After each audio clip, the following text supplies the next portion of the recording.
कृषि कानूनों के खिलाफ दिल्ली के बॉर्डर्स पर चल रहे किसानों के आंदोलन को 100 दिन पूरे हो गए हैं। 100 दिन बीत जाने के बाद भी किसान यूपी के गाजीपुर बॉर्डर पर बैठे हुए हैं। किसान तीनों कृषि कानूनों को वापस लेने की मांग पर अड़े हुए हैं, लेकिन सरकार की तरफ से इस आंदोलन को लेकर लंबे समय से कोई बातचीत नहीं हुई है।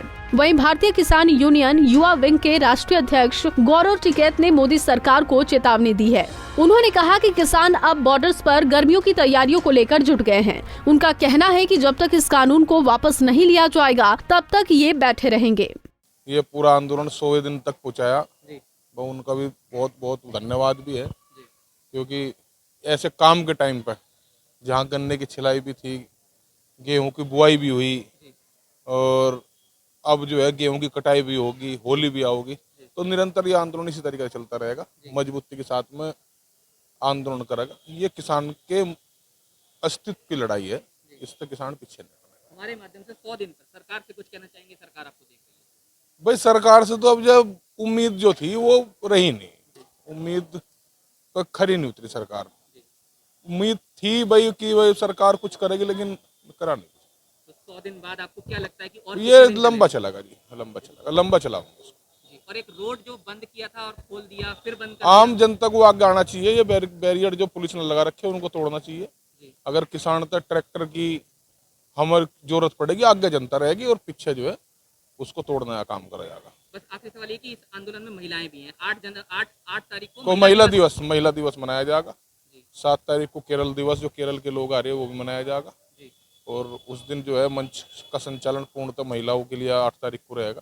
वहीं दूसरी ओर आंदोलन में शामिल किसानों को भी अब सरकार से कृषि कानूनों को वापस लेने की कम ही उम्मीद दिख रही है। उनका कहना है कि किसान किसी भी तरह के मौसम में यहाँ पर डटा रहेगा और उनका ये आंदोलन कृषि कानूनों को वापस लिए जाने तक जारी रहेगा। हमको कोई फर्क नहीं पड़ रहा। काम करने वाले काम कर रहे हैं, आंदोलनकारी आंदोलन कर रहे हैं। मोदी यही आजमाइश ले रहा है कितने दिन से क्या, हम आजमाइश देंगे पूरी तरह से, शांति में अपना आंदोलन चला रहे। और क्या इंतजाम क्या हो रहे हैं? गर्मी के इंतजाम हो रहे हैं, कूलर लग रहे हैं, पंखे लग रहे हैं, टेंट लग रहे हैं, आराम से कटेगी। और फिर हम तो किसान हैं, गर्मी में मान लिया रहना भी पड़ेगा तो खेत में मेहनत करें, यहाँ भी तन मन से मेहनत कर लेंगे।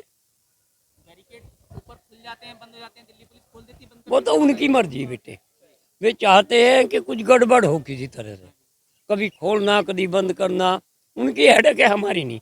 हमारी तरफ से तो सारे खोल दो या भी बिल्कुल सारे बंद कर दो, हमें ना खुलने से दिक्कत ना बंद करने से दिक्कत। उन्हीं का काम है, वे अपने ना बंद कर दो खोल लो, इन्हें भी खोल दो, हम तो फिर भी शांति प्रिय।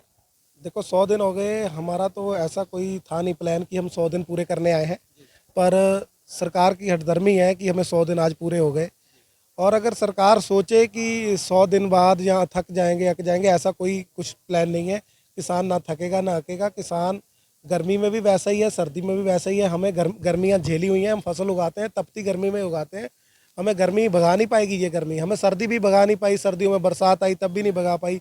अब गर्मी का पूरी कड़ाके की गर्मी, टेम्परेचर 45 होने वाला है या 48 होने वाला है, उसके लिए हम चटाइयाँ लगा के अपने तंबुओं को सेट कर रहे हैं और कूलर का इंतजाम कर रहे हैं। और किसान भाई, अब गेहूं की फसल आ गई है, उसे बेच के जो पैसे आएंगे, हम सबसे अपील करेंगे भाइयों थोड़ा थोड़ा हिस्सा डालो और किसानों के लिए तंबुओं में कूलर लगाए जाएंगे, अच्छी व्यवस्था बनाई जाएगी। आपको बता दें कि तीनों कृषि कानूनों को वापस लेने की मांग पर अड़े किसानों ने कई तरह की प्राकृतिक और प्रशासनिक परेशानियां झेली हैं, लेकिन वो अपनी मांगों से टस से मस नहीं हुए हैं। इस दौरान उन्होंने बारिश और ओले झेले हैं तो कड़ाके की ठंड का भी सामना किया है और अब किसान तपती गर्मी झेलने की तैयारी शुरू कर चुके हैं। गाजियाबाद से संजय मित्तल, पंजाब केसरी टीवी।